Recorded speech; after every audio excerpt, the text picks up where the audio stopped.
let the chair stuff, so it wasn't me. Cause I've been got too many times. Good afternoon. All right, it is Tuesday, February 11th at 2:02 PM. I'd like to call the Strategic Planning Ad Hoc Committee meeting to order. Madam, Pugh, Here. Leto, Here. Livingston, Barron, here. Mackey. Here. We have a quorum. Next item on the agenda is the election of chair. I'll open the floor for nominations. Madam Chair, You recognize Vice Chair Pugh? I would like to nominate Jessica Mackey for chair of this committee. A motion and a second. Any other nominations? All right, hearing none. Madam Clerk, can you call for the vote on chair? Pugh, Yes. Leto, Yes. Livingston, Barron, Yes. Mackey. Yes, Motion approved. thank you. Next is the approval of minutes from October 22nd, 2024. Do we have any edits, changes? Second. Motion and second for approval. Any discussion? Madam Clerk? Pugh, Yes. Livingston, Leto, Barron, Yes. Mackey. Yes, Motion approved. thank you. Next is the adoption of the agenda. Administrator Brown, do you have any changes to the agenda? There are no requested changes. Thank you. I'll entertain a motion. Move. Second. Motion and second for adoption of the agenda. Madam Clerk? Pugh, Yes. Leto, Yes. Livingston, Barron, Yes. Mackey. Yes, Motion approved. thank you. All right, we have two items on our agenda today for discussion and action. And this is our first strategic planning ad hoc committee meeting of the new year. And wanted to follow up from our strategic planning forum that we had last month and give an update of mapping the future update, which for a reminder, those here and maybe viewing online, the mapping the future is our dashboard mechanism that we use to track our goals and objectives in our strategic plan. And we have made that into a visual tool on our website where you can see where we are on each of those goals and objectives, so folks know when they're completed, if we started, or what's next in the process. And so I would, who am I turning this over to? Which staff member? Does it? So we're gonna turn it over to Budget Director. Thank you. Wilkerson. So Budget Director Wilkerson, if you would want to go through that. And then there's also another document in here that I want to walk through that's kind of recap a little bit of our strategic planning forum. I'm happy to do that or go through it with you however you want, but I'll turn it over to you for the update. Great. Thank you, Chairwoman Mackey. Good afternoon, everybody. Thanks for having me today to talk to you, kind of give a brief overview of the Strategic Planning Forum, and then also go over our progress report. So I'd like to start with our progress report, because I think this might be the first time that y'all have gotten this report. So as Ms. Mackey mentioned a minute ago, we do have a new public dashboard sponsored by or brought to us by Envisio. And as part of that dashboard, we have the option to submit these progress reports. So we submitted the first one, and this covers through December 31st of 2024. So we had several staff members go into Envisio and update. They updated narratives, they updated data points, and this kind of gives a good, really summary of where we are through 12/31. So if you look at page 14 of your agenda packet, that shows our overall status for all 6 goals. So through December 31st, we're about 55% through all of our goals. And it does give more detail about each individual goal. I know we also talked about some of this at the Strategic Planning Forum, but this really gives those great visuals that are really, eye-catching for the public and kind of gives that summary there. So the first one, our first goal is, of course, foster good governance. So we have some information about, our progress and our strategic plan. Our second goal is in regards to investing in economic development. And we have some information about our business license revenue, acres of county land used for conservation and or protected by county-held easements. So you can, of course, see those visuals on page 16. There's some more information about medium wage, jobs created. So, of course, a lot of this is handled in our Economic Development Office. And so we just want to track our progress over time. Some of these goals or some of these metrics are updated quarterly. Some are updated monthly. And then we have some that are on an annual basis. You'll see that the jobs created is still for 2023. I did talk to the Economic Development Office, and they should have an updated number for that actually this month. So we'll see how many jobs were created in 2024 very soon, because that's actually on a calendar year metric. And then going into goal 3, this is our commitment to fiscal responsibility. Of course, a lot of this has to do with general fund balance, maintaining those, the level of reserves pursuant to our policies, and then also looking at our general fund revenue, looking at hospitality taxes, looking at accommodations taxes, and where we are year to date. A lot of these are on a fiscal year basis. So you may see that FY24 is not, the actuals are not updated yet, just because our audit is finalizing really any day now. So just wanted to make sure that we had the most up-to-date numbers. We left that blank for now, but that will be updated very shortly. Goal 4 discusses our plans for growth through inclusive and equitable infrastructure. The majority of the visuals here relate to low to moderate income homes, and the percentages there, and of course the percentage of low LMI homes accessible to water and sewer. Goal 5 talks about achieving positive public engagement. Our PIO office has updated this information to discuss our social media impact. So you'll see here the LinkedIn followers, that is updated on a monthly basis. We also have metrics regarding Facebook and Instagram, and then, really more engagement items such as service requests through our ombudsman's office, engagement through YouTube videos, and followers as well. And then lastly, our goal 6 is related to establishing operational excellence.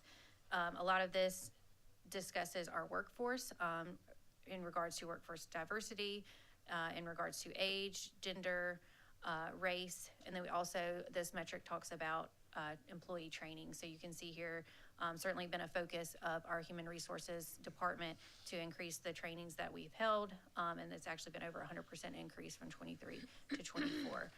So this just gives y'all a brief snapshot of what we're working on, how we're progressing towards those 6 goals that were established by y'all a few years ago, and gives you the visual that you can kind of see our progress over time. But I'll be happy to take any questions. Thank you, Director Wilkerson. Also want to recognize Councilwoman Terratio, who's in attendance. Thank you for joining. Do we have any questions regarding the stats or information shown in mapping the future? Councilor Lewis. What's been extremely helpful for me was the charts and graphs, and also the highlights. Makes it so much easier to kind of keep up with where we are and where we're going and that kind of thing. So I've been really impressed with that, with all of the different initiatives and so forth. So let's keep that up. It makes it a lot easier for me when I go through it too. Thank you. And I appreciate that comment, Councilman Livingston, and certainly for the public as they, go out there and they click on our Mapping the Future, which is on our homepage on the right-hand screen, they will see all of this. So this is kind of a summarized version for council, but all of these charts, all of this narrative is on our public-facing dashboard. So, you might have to click a little further, but it's really, a user-friendly where you can click into each individual goal. That'll bring you to an objective, that'll bring you to the initiative, and that status update with, could be a chart, could be a narrative, and sometimes, a lot of times, both. So, it's definitely a user-friendly mechanism. You recognize Vice Chair Pugh. Director Wilkerson, I just want to piggyback off the same thing that Mr. Livingston just said. I actually had an opportunity to speak to the Blythewood Chamber this morning, and while I was up preparing, I went to the dashboard to get the information that I needed. And then I also pointed them back to it and let them know that I went through the strategic goals and told them exactly what you were just saying just now, and they could find out information on their own. And I gave them the website, so we appreciate it. Thank you. Great, thank you. Recognize the speaker. Thank you. So Director Wilkerson, you know, again, this is a fabulous document, and I'm always intrigued to see how we can continue to get this information in the hands of our constituents, and noting that they do have access to it on the website. But I think it would be really great to have some type of tangible document, like as we do with our I'm blanking, the year-end report. That's not what it's called. Annual report, thank you. The annual report, you know, I was able to, at the town hall meeting, make those available.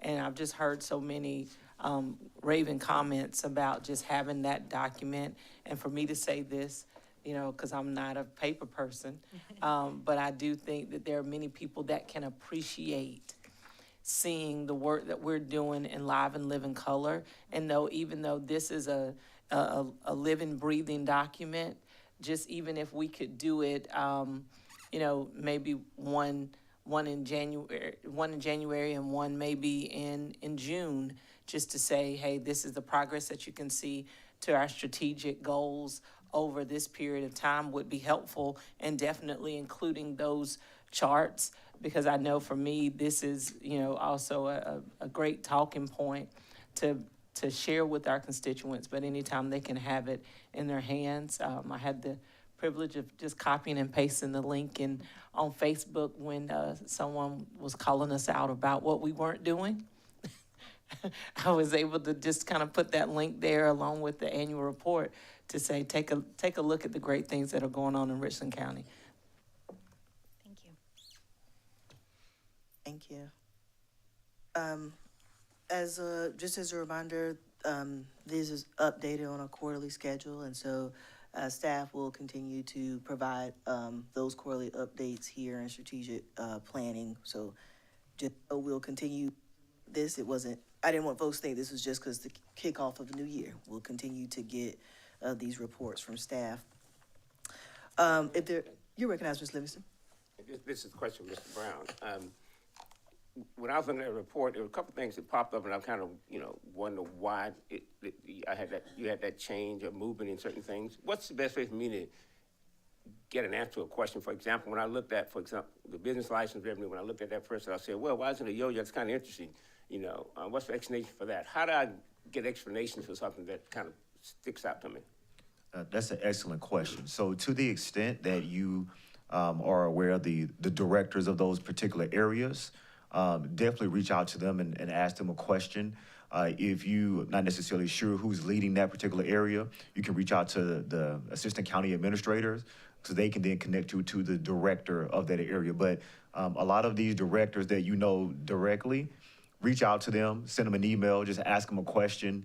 And certainly you can, include myself or the ACA on the email thread, so we can make sure that you get the follow-up that you're looking for. But just a conversation. If you see them in the hallway and you know who it is, just ask them. And I'm sure they'll be excited to share that information with you, Mr. Livingston, and certainly any other council members who may have similar questions. If there's no further updates related to the dashboard, then I want to move over to the strategic planning forum recap. If you would look on page 10 of your agenda, there's a informational briefing that staff has prepared as a follow-up to our strategic planning forum. During that forum, we had agenda items, and thankfully to Ms. Myers, who was there to help take great notes for us. We appreciate that.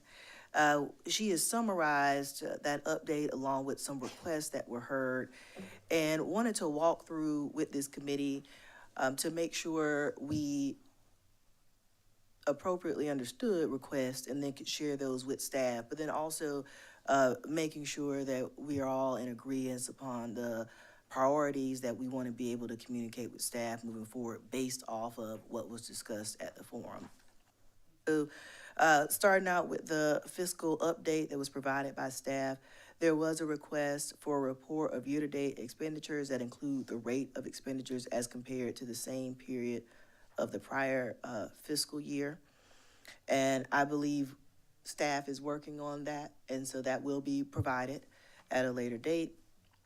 And then there were questions related to capital project funding mechanism and future bond issuance. We went through the capital improvements, and there were many, as we all remember.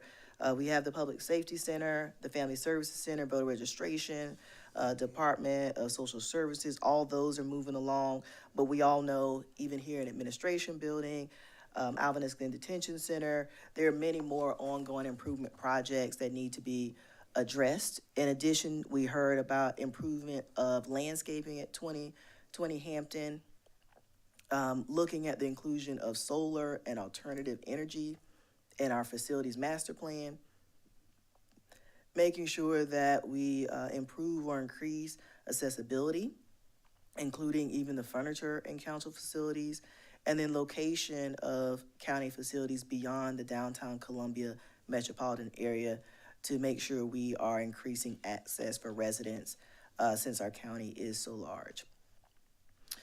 So with that, I know there was a lot of discussion about facilities master's plan. Some of these items were not necessarily included, I believe, in a plan.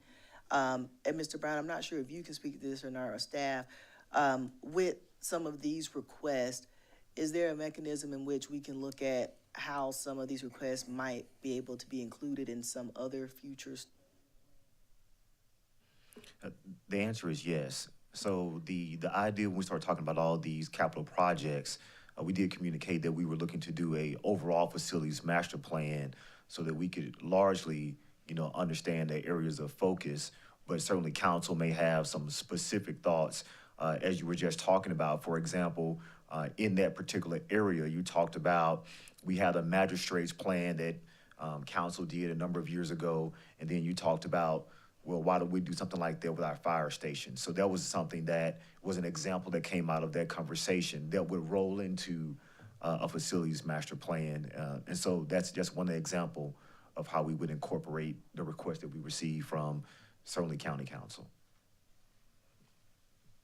Did anyone have any other thoughts or questions related to that? And I'm only highlighting this piece because I know there was a lot of discussion about master plan, facilities plan, and capital improvement projects. And I want to make sure staff kind of has that information before we take any action or make sure they understand how we want to move forward. So any other thoughts around any of the facility plan, or does everybody feel good about discussions that were already had?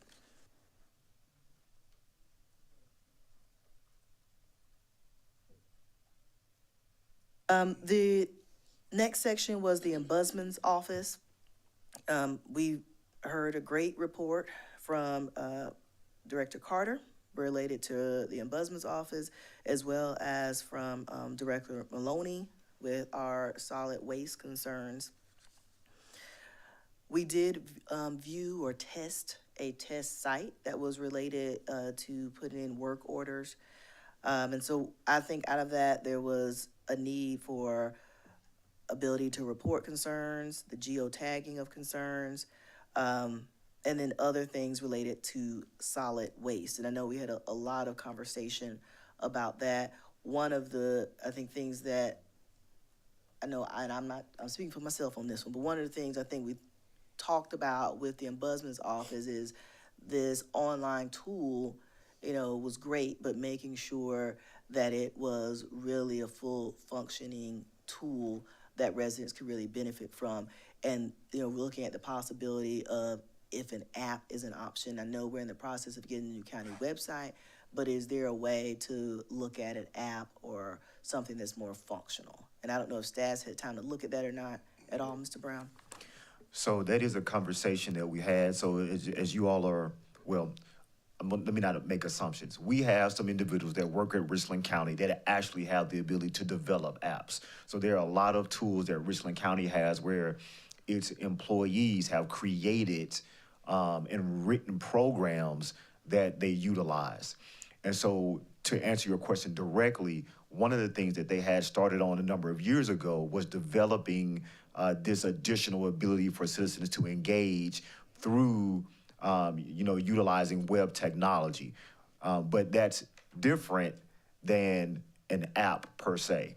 So one of the things that they are looking at now is, what does that look like? So we've talked about where it makes sense when we develop our own and when we need to buy something that's kind of off the shelf, where you have, a big box provider and it has a lot of support and it's not necessarily tied to the length of time that you may have someone employed by your organization. So what we kind of took from the strategic planning forum was this may be one of those times where we have some elements that we started and we worked on, but we may want to look and compare to something at a larger application where it's an off-the-shelf type of investment. So that is something that is being reviewed based off some of the feedback that we heard and some of the accessibility that we believe can be provided by such an app versus some software or program that was developed and written in-house that then requires a lot of support services for an individual or a team of individuals to kind of keep up over time. So it is a review that's happening. A determination will be made, and we'll certainly let you know. There are a number of different apps that are out there. I won't kind of name them out because sometimes we have the responsibility to go to procurement. So I don't want to make it seem like we're pumping up one app over the other. But we want one that is more focused on what we're talking about here related to the serviceability of constituents, citizens, customers, being able to connect to the county through that process. And so we heard that loud and clear. So hopefully I've answered your question, and what I've captured is what you all were saying, because if not, the IT people that are listening and the other folks would definitely want to hear, okay, well, what exactly are they looking for? And I believe I've described it, but please make sure, if I have not, that you articulate that for our team. You recognize?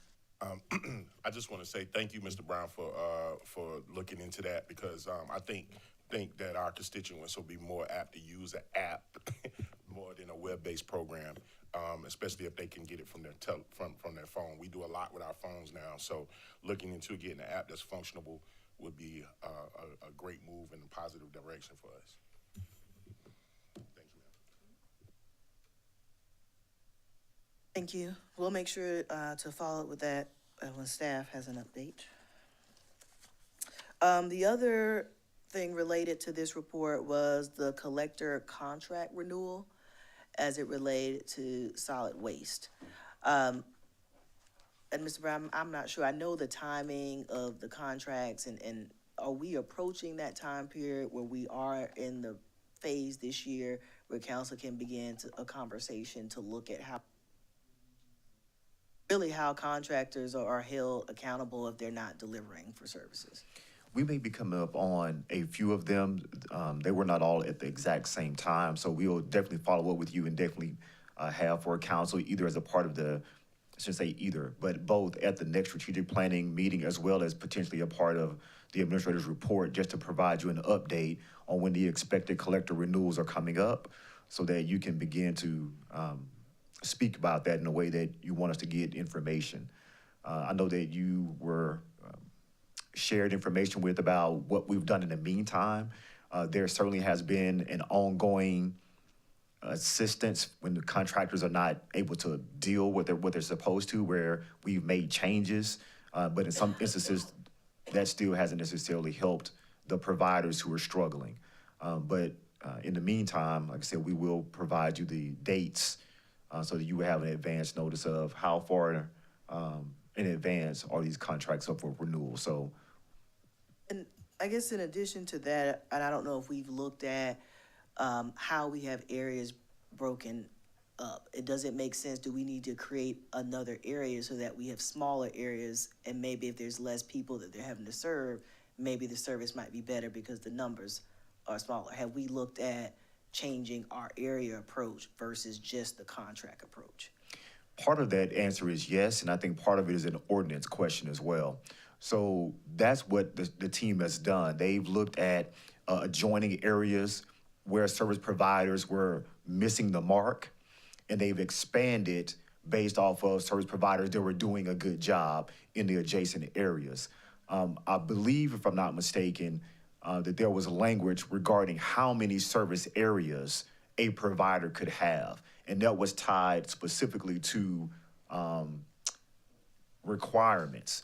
And so that's kind of one of the things that we looked at last time when the conversation came up about how can we affect the service.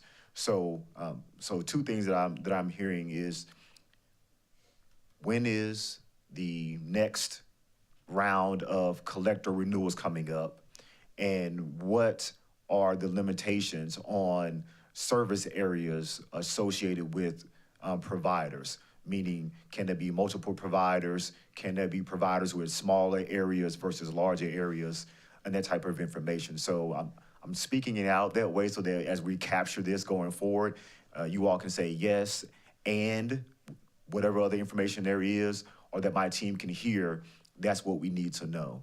So are there any other components of service contracts related to renewals that are missing besides the parameters that we just discussed? Yes, ma'am, you recognize us, Mayor. I also would like to take a look at their performance, and I don't know if this is a place to do it, or is it a part of the procurement process? But so very often times we get a lot of complaints about the same vendor. And I know we had conversation during budget time about the proper way to capture the complaints in order for it to be impacted as a part of the procurement process. And I'm definitely not saying that I want, people to lose their jobs, but I am saying that I do want quality service. And I think that's important. And as we move forward, I think that capturing the number of complaints in the most formal way, because we know that individuals can report these through the ombudsman's office, but that does not trickle down to the procurement process. So how can we link the two so that it's properly captured when it comes time for renewal of contracts? Thank you. And I'll ask the team to hear what you just said and articulate in the process that we're going to utilize how to take the information that they gather, because they do actually gather data on the number of service calls that are received from our providers that are not appropriately met. They then validate that against the information that they received. And so that is how they've made the decision to remove certain service areas and provide other people with that new service area. But again, talking about the next level and moving of operational excellence, what I'm hearing is, how do we continue to take that data and make it work better for what we're trying to accomplish? And so I know my team is listening, and we can certainly provide more details about how we can do that. Councilwoman Pugh. Mr. Brown, outside of the negative calls that come into the ombudsman office, is there another tool that's being used to help evaluate these collectors during their contract? Yes, sir. My understanding is that we actually have individuals that we hired and this council approved, and they actually go and literally follow and track, and they can't do it every single time, but they track the haulers to make sure that they're capturing the routes. And then they go out to see if that stuff matches up. There's also a electronic system that is used that the haulers are required to have that's able to identify, where they were and whether or not the services that were rendered were supposed to be rendered, and they were rendered. So there's the electronic component, and then there's the human side of that. And that's part of what they use to validate. And that's why in our agreements, you might not remember this, I can't remember the name of the specific electronic communication tool they had to use, but at one time we came back to you and said, we need to change the language because it said you had to use this specific electronic equipment. And so we changed the language to make it generic, but the idea was that the providers needed to have this electronic tool so that we could then monitor their performance. So that's part of it, Mr. Pugh. Part of it is the electronic monitoring that the haulers are required to have on their resources, and then it's the personnel that were hired to then try to help those individuals who are less successful in their performance to track, to make sure they're getting done what's done. So, but we, to your point, to all of y'all's point, we've still had issues just with the service of the haulers for a number of reasons, but the bottom line is they haven't 100% done the job consistently, so. Thank you, Ms. Warren. Thank you. I think, and along with the contract renewal, another thing I would like for consideration to be looked into is the location of our sites for recyclable bulk items. And the only reason I bring that up, I know at least in the Northeast, that is an additional complaint I hear. And I don't know if folks had access, maybe they would take more of their own stuff and maybe the complaints wouldn't come as much. I don't know. But I don't know how much that ties into some of the complaints, especially as it relates to recycling. So we're not sure. We think that would help us get a better understanding. There have been 2 items budgeted for, not fully decided by council. But as time goes on, we anticipate that the associated costs with actually moving forward will go up simply because of the inflation that we see in other situations. So, you know, we're kind of going into year 2 of not making decisions or not officially deciding on locations in other parts of the county, because Solid Waste said we would like to create a template for what this looks for throughout the county, but we haven't gotten that template off the ground, and so we don't know what that's going to look like and how that's going to impact the cost to the services that you all are receiving from the providers that we currently have. So that's a point well taken, and that's one of the reasons why we're hoping to come to some resolution of where we can get these pilots off the ground to see how they work for the community, to then determine what else we might need to be able to do to provide better service for our citizens who are dealing with residential trash issues. Thank you. All right, any other discussion related to solid waste?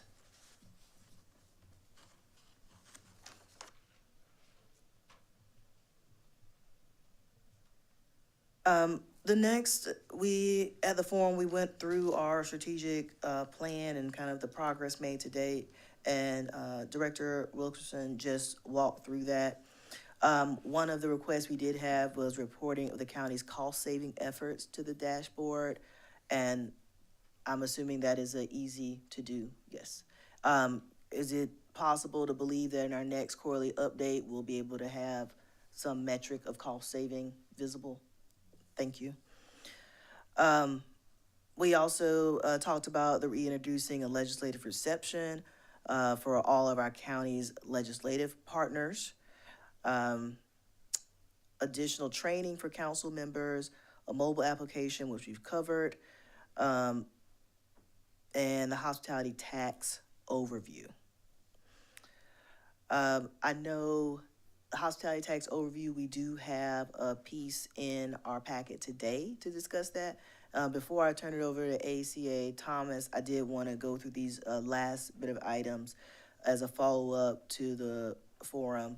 So the kind of areas of priority this year, based upon comments and conversations coming out of the forum, were workforce development and housing. Next step as the county approaches the deadline of the current strategic plan. And so that is looking at the plan that we have now. We know that it was a 3-year document and we're approaching the end of that. And really this committee making a decision of how we want to move forward with our strategic plan. Is it a refresh of this one or is it a full new plan? Recreation development in the areas where there lacks recreational facility And that was really tied to the recreational tourism that we looked at in Rock Hill. And so wanted to really talk about these items in committee to make sure that everyone understood or that we can provide any additional feedback to staff as we look at these priorities. The workforce development, a lot of that is already being discussed in economic development and issues as it relates to the P3. And then the housing, we do have our affordable housing ad hoc committee that is addressing the issue as well with workforce and affordable housing there. And so those two things are items that we as a body have been discussing, but I definitely believe we want them to be a true priority this year. And then the strategic plan, knowing that we're at the end mark, I think this committee should make a recommendation on how do we want to move forward with the plan, meaning do we want to have a refresh or is there some other phase that we want to go through so staff can begin working on that and bringing it to us. So I'll open that one up, open the floor up for discussion related to the strategic plan and next steps. Any thoughts from this body?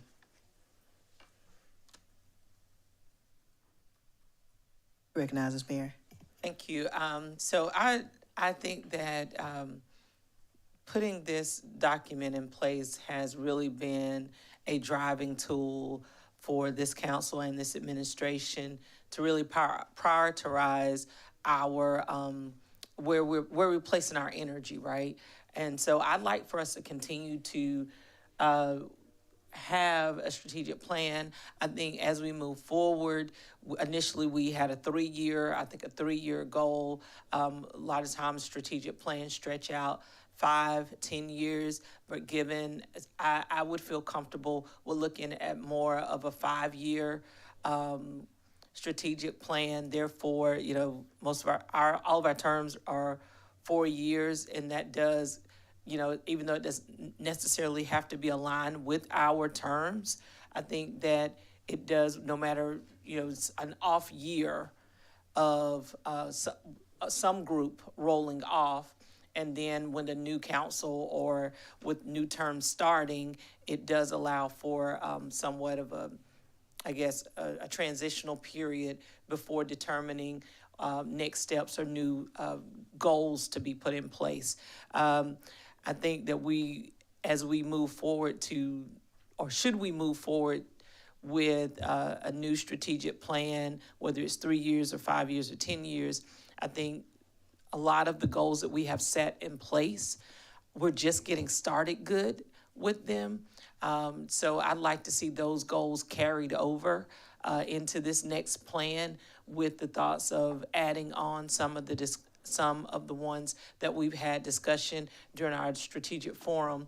I think it's it goes without saying, ma'am, that your leadership on this, for this committee and on this committee has definitely set the tone for where we're going. But as we move forward, just adding on a few more items to really be futuristic is critically important. So that's my thoughts. Thank you so much, Ms. Barron. And I heard Ms. Barron's comments, and I have to say this publicly because they're not, these certain council members aren't here, but I hear about it on a regular, that that the strategic plan that we have, they would not want it to be longer because some folks come on and they weren't able to add their input. And so I definitely think of maybe a mix of that 3 to 5 years might give us the good balance, because there are, I think, a lot of goals in here that do take a little longer just to achieve. And like you said, there's a lot in here that we still could very well carry on to get done. So, yes, Mr. Pugh, then Mr. Livingston. I just want to piggyback off of what Ms. Barron said. It was very refreshing to have a strategic plan. I didn't realize, well, I knew we didn't have one, but just the futuristic thinking of having one has been eye-opening and comfortable as we continue to move forward. So I'm in total agreement that we need to continue with a strategic plan, whether that's adding, refreshing, I do also agree with the extension of the years.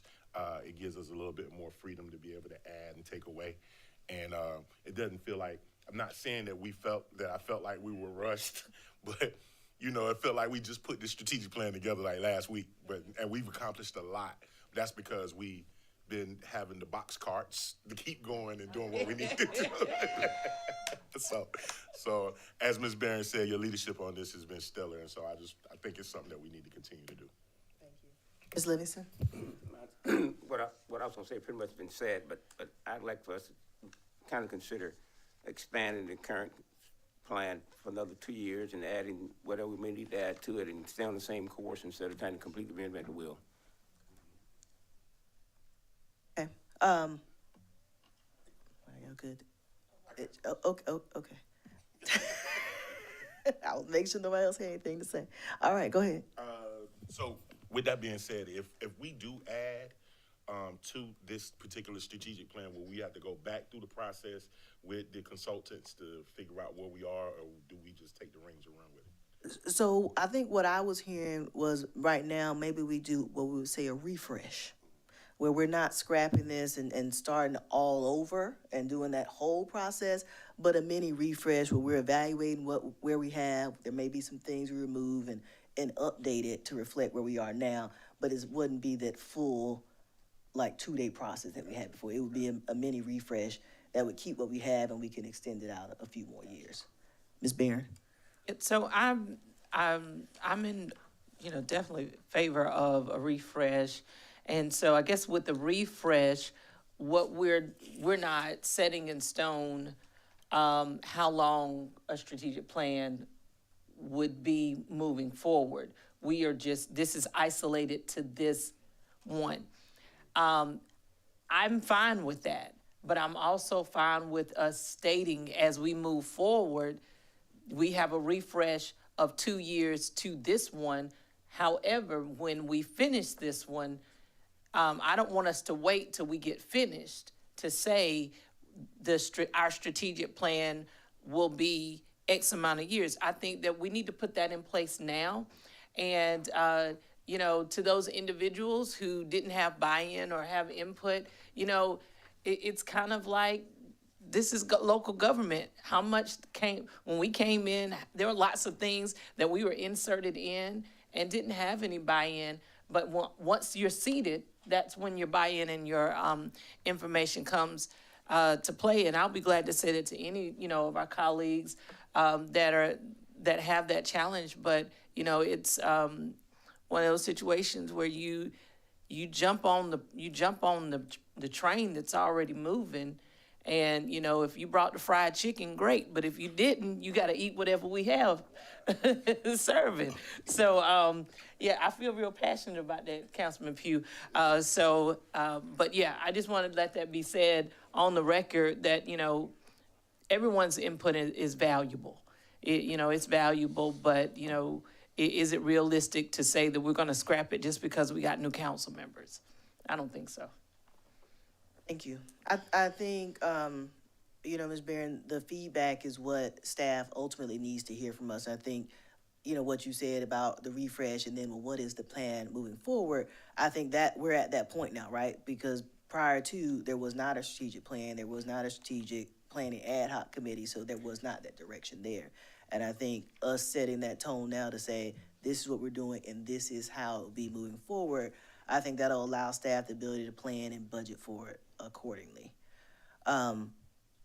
Any other thoughts or questions? Administrator Brown, was there anything maybe that was not clear that we maybe could discuss a little more to help with feedback? Not in general to the other things that you discussed, related to the question you got about the refresh, whether that's completely internal, whether or not that's something where you feel like that there is a benefit for someone on a smaller level to kind of walk you through that. That is something certainly that I think would be helpful as we go into the next budget cycle anyway, to have some decisions on, so we will know how to account for that. I personally, with the refresh, I would still like us to use an outside consultant to guide us through the refresh, but am not envisioning a whole new process. I still want us to take the document we have as kind of the foundation, but the consultant use that as a refresh for the next document. I'm open to any other thoughts from this body. Thank you. Welcome. And then the other item about recreational tourism, that is somewhat tied to this next section that ACA Thomas is going to do an overview of as it relates to our hospitality tax. And wanted to make sure this committee had a full understanding. We were not able to go into this financial piece at the forum, but I think it's good for us to understand as we look at and consider recreational tourism options in Richland County. All right, Director Wilkerson. Taking a break, ACA Thomas? Thank you, Madam Chair. As she mentioned, just briefly, I wanted to give some really information only about our hospitality tax fund. Hold on, I'm sorry, page 28, Yes, thank you. everyone. Yes, Page you're welcome. 28 of your packet. So through fiscal year '24, which is through June 30 of 2024, the hospitality tax fund has maintained a healthy fund balance of about 18.2 million. And this was presented to you guys at the Strategic Planning Forum. For fiscal year '25, we had an adopted budget projecting 10.4 million in revenue sources, with additional 4.7 being used to draw down from fund balance. So a total of 15.2 million was the total H-tax fund. Broken out on page 28, you can see the uses of those revenues and fund balance. The first one is a transfer out for debt service and a transfer to the general fund. So every year, about 3.5 million is transferred to the general fund from hospitality tax, and then another 1.4 roughly is used for debt service. This debt service will be paid off in March of 2026. So by the end of fiscal year 26, we will no longer have any debt related to the hospitality tax fund. So savings of about 1.4 million in debt service each year. Additionally, we do have a hospitality tax committee that reviews requests from many of our nonprofit partners in regards to tourism-related events and attracting different people to Richland County. They were allocated 664,000. About 2.1 million is the council H-tax discretionary. So if y'all recall, each of y'all are given about 82,000 each year for your own hospitality tax dollars for nonprofit agencies that apply directly to you guys, and then through the county. And then there is a little bit of a rollover, so that's what that 2.1 is. There's also 4.9 related to ordinance special promotions in our Tier 3 agencies. We had a large capital project with the township parking lot, a little over $1 million. This was in addition to general fund dollars to fully pave the township parking lot. And then the last allocation was related to Riverbank Zoo, and that was about 1.5 million. So all the uses add up to the 15.2. So our sources equal our uses, and if all of those are expended the way planned for fiscal year 25, this will reduce our fund balance to 13.4 million through June 30 of 2025, which is still certainly a healthy fund balance. And then the next attachment on page 29 just kind of shows a 9-year look back of our hospitality tax revenues over time. So this is just looking at just collections. So this is just the food and beverage 2% on prepared food and beverage that you see when you go to a restaurant outside the county, or I'm sorry, in the unincorporated county. So you can see here, since fiscal year 16, not quite doubled our revenue collections, but getting very close. So started at about 6.7 million, and last fiscal year collected about 10.4. I'll be glad to take any questions on that. Questions?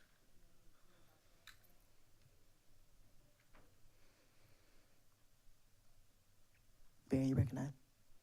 So with this information, and if this comment or this question is premature, just let me know.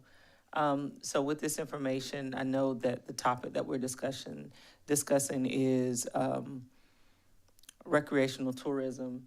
So is it our thoughts that we would explore options to look at recreational tourism by using this pot of money? Initially, yes, ma'am. So when we toured with Rock Hill, that is kind of the pot of money that was used, and because it is recreational tourism dollars, and we're doing it to attract, it is looking at this money that we have to say, okay, how can we use some of this money to leverage that? And so this really was, like I said, at the forum, we didn't get the opportunity for council to be updated to even understand, well, how much money do we even have? Like, we talked about our capital projects and kind of what that looked like, but we didn't necessarily talk about the hospitality tourism pot and what that money looks like. And so this really was here's that financial background so everybody has an understanding of where we are. And then I think, from next steps, this committee just has to decide where do we want to give staff any direction, what do we want to do, or what thoughts or conversations do we want to continue to have? And this could be a continued item on our agenda, but I wanted to make sure folks at least understood the money situation right now and where we're at. Great. So it's, in essence, it's letting us know how much money we got to shop with, so we don't go and, try to purchase something we don't have money for. Yeah. Or this could say, this is what we have, what we want is double this, so now we need to make a plan of how we're going to say, maybe it could just be that. We know now where we're at, and maybe we say, okay, we're going to plan, and in 3 years we'll save to get there. Very well. Thank you. You're welcome. Mr. Livingston? I think one of the most interesting things you said to me was about the debt service being paid off. Now, at the top line there, where we're talking about transfer out debt service and to the general fund, and those are two different sets of money, right? You're Yes, talking about a certain amount for debt fund, for debt service, and a certain amount for general fund. Yes, sir. What is that amount for debt service that we're having to pay annually now? About 1.4 million. And that's what will be rolling off. It'll roll off In- March of '26.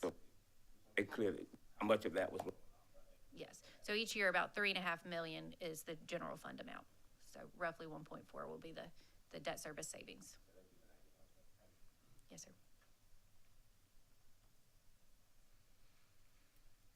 Any other questions related to hospitality? Thank you.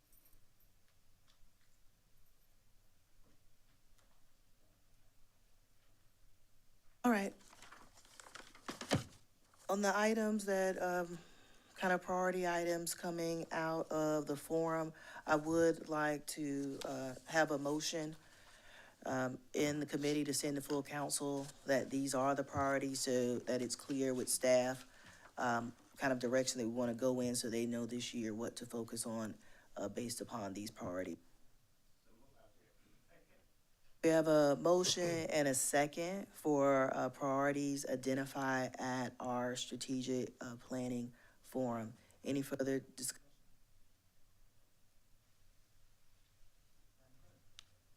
Pugh, Yes. Little. Livingston, Yes. Barron, Yes. Mackey. Yes. Motion approved. All right. Administrator Brown, staff, any other questions, clarifications you all need or anything for this afternoon? No additional questions? Thank you. Next is item 6. Second. A motion and second for adjournment. Madam Clerk? Pugh, Yes. Little. Livingston. Barron, Yes. Mackey. Yes. Motion approved. Meeting adjourned. Thank you.